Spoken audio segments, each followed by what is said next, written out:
He pō nui te whai nei te hōtaka o Kurakura Pounamu e hoa. Nā reira, I have some very special guests in the studio with me this afternoon because I noticed it popped up on my newsfeed, a kaupapa, an event, and a very close one to my heart actually, because I can relate to this one because I've experienced it before. So I want to introduce my Auntie Pee-wee Beard, who is not a stranger to our listeners. Kia ora, Auntie. Kia ora. She is joined by Amber Lee. Kia ora.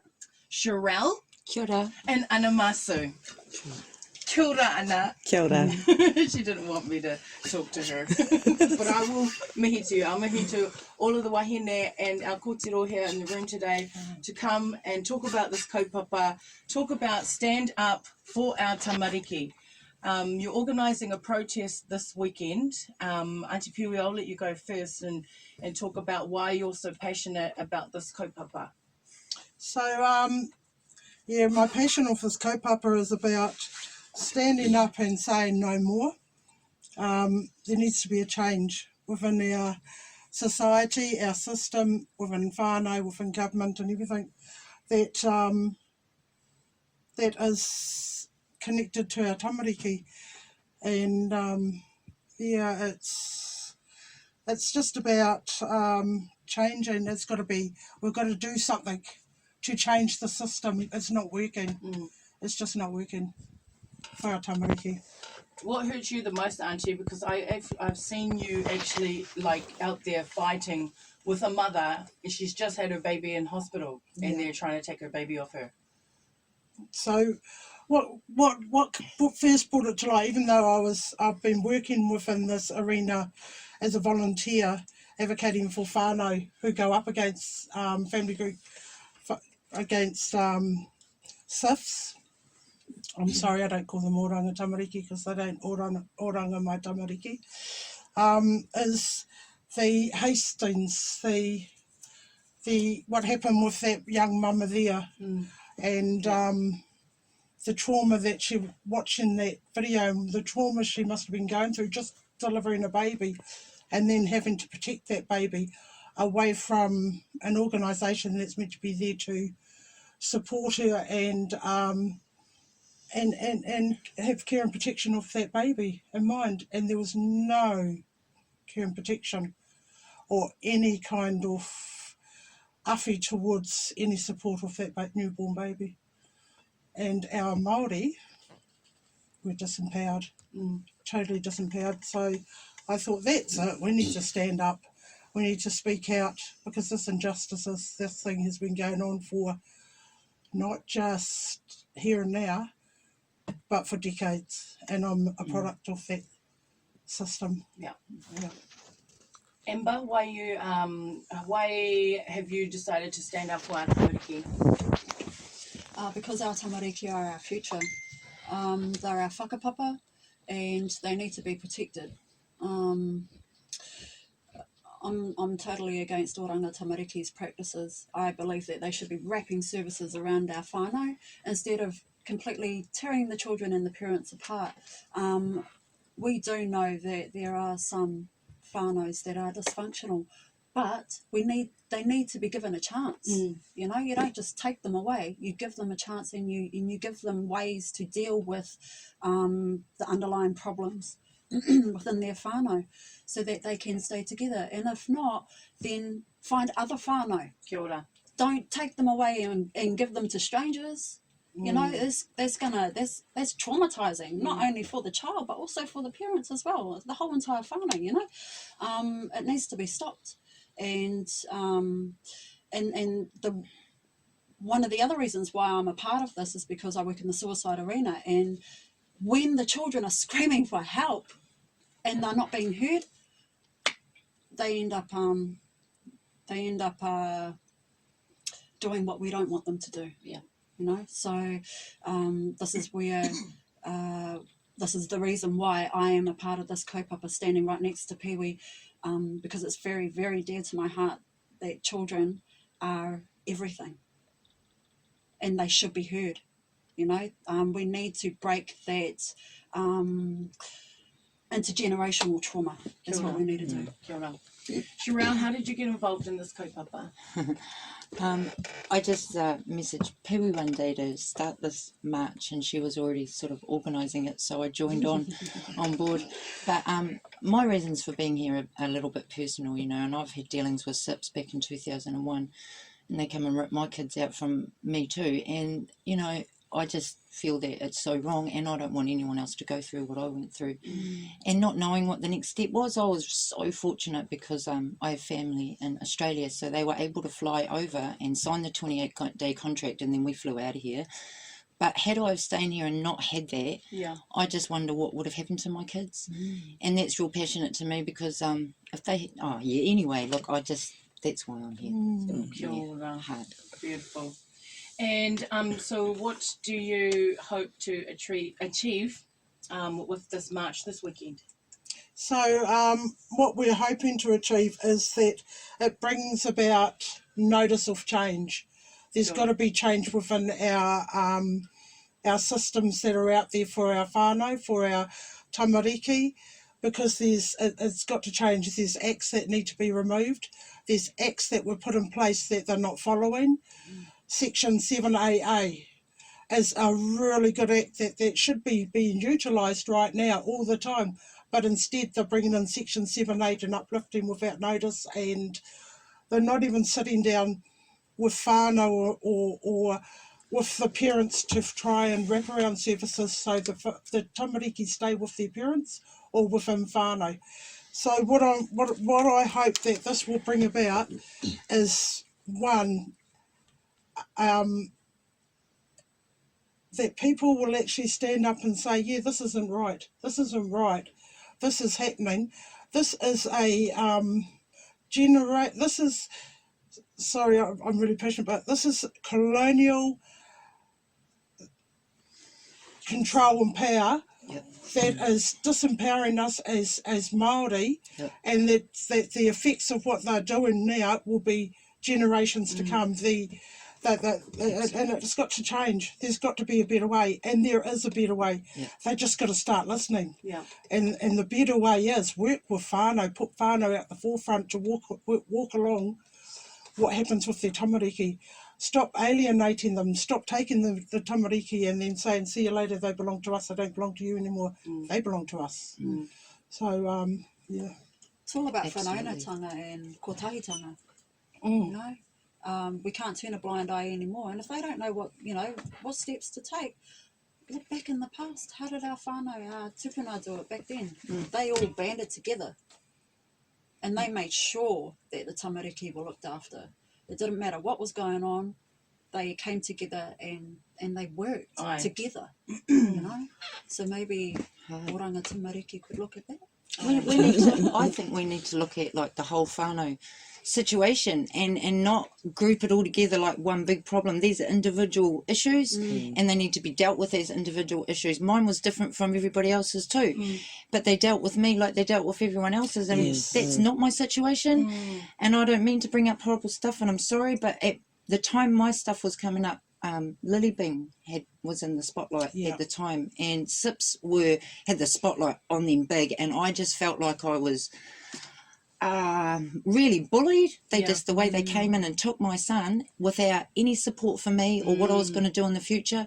I was a victim of domestic violence, and my son got taken off me, and that's not right. And you know, like there was things I was doing that maybe I put myself in that situation too. But after the 28-day contract, there was nothing to answer my questions of how am I going to get my son back? What do I have to do now to be okay with you guys to be able to let me have my son? I was so shocked to learn that I did not have custody of my child. I did not have legal custody. It's like, well, so nobody actually does. And I don't know how many people out there don't realise just because you give birth to your kid, you don't have legal custody to your kid. What a load of rubbish. You know, and so I had all this power taken away from me, and it was just, it was traumatic. And I've been pretty angry about it for a long time. And, it just shouldn't happen. Is it still like that? Yeah. Is it? Yeah. I don't know anymore. I work with, look, on a daily basis, I work with whānau that are involved with SIFs and advocate for them, and I've got to say every single case is different, Mm. but they are all treated the same, and that's just got to change. So what I see is happening out there is coming in and they're treating every case as a case that child is going to be seriously harmed for the future. So Yeah. that's what they're doing. They're not looking at each individual case as an ability to work around and fix that one case, like with the whānau and that. And sadly, whānau are really getting disempowered within all these are happening. I will be really honest, I'll be tickled with you. It's lazy social working. Really lazy. They're not doing the job. It's easier to slap in a 78 or a 101 to turn around and uplift those children and put them somewhere else so that case can be closed so they can move on to the next one. And in the meantime, I mean, like, I one case that I worked with, and it was the beauty of it, after 6 years we were able to get a young boy put back in the care of his mum. And the sad thing was he was uplifted due to domestic violence. So the trauma there would have been, you know, family violence, but he came back a damaged child. He'd been sexually abused, he had been beaten, he had no trust in anybody at all. So these are the things that are coming back now. If this organisation is such a really good organisation for child protection, 100% it should be doing that job. Not 45% because the 55 is too hard for us to do. Yeah, it should be 100%. If you're going to take the children away from their parents, you should goddamn make sure those children, those tamariki are safe, cared for, and grow up to be productive citizens within our society. There's so much proof it's not happening. 78% of our prisoners in prison are products of social welfare. Yep. 78%. And so if they've uplifted those children and put them into their care, why are they ending up in prison? You know, and you can't turn around and say, oh, because of that incident that happened with the family. Family violence, look, I've got to tell you, I'm a perfect example of how to heal tamariki that have been through family violence. And I have 2 amazing young men that are now leaders within not only their community, but also within their kura and all that. And they are perfect examples of how to heal, how whānau can heal their tamariki that have been involved with family violence, and in a horrific way that their mother passed away. So, you know, whānau have the ability, and if whānau haven't, we have the resources out there to help that whānau. Stop labelling them as oh, well, family violence. And OT, SIFs know this, the biggest uplifts they do within New Zealand, especially at birth, are through family violence. So let's hit it on the nail. Let's get some resources in there to help with that whānau or that mama to keep her tamariki and to work around healing that part where the family violence was involved with the children. Go and spend your time helping that whānau that are killing their children. Go and help that whānau. Get out there and resource and spend all that resources you've got on stopping our babies that are being killed under their watch. And these children, and this is what's happening, 90% of these tamariki that are being killed in New Zealand have happened under the watchful eye of Child, Youth and Family. 90%. Wow. What's that telling you? You know? So they're not doing their job. They are not doing their job. Children are still dying. Yes, it has to come back to the whānau. So let's, as a country, let's start putting resources into right at the birth of the whānau, of our tamariki.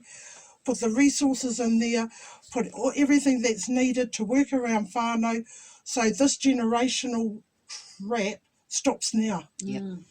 Not waiting until the next one, because taking those children from that mum isn't going to start the next generation from it happening. Taking those tamariki from their whānau isn't going to stop that whānau from healing from the generational crap that's in place. So, you know, my whakaaro on all this, get down to that march, have your voice, turn around and say no more, there's got to be a better way, because, well, our tamariki are being killed in our country, and we have the highest statistics of our tamariki being killed for the population of a country, and that's horrific, that's disgusting. And we need to turn around and say, what as a country are we going to do about this? Are we going to sit back and put blame? We've got to stop blaming everybody and everything for it, and we've got to start coming up with real solutions that work.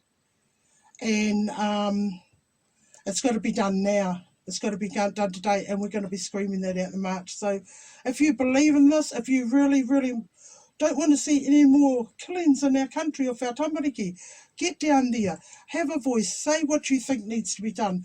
Don't sit on your couch at home and have an opinion.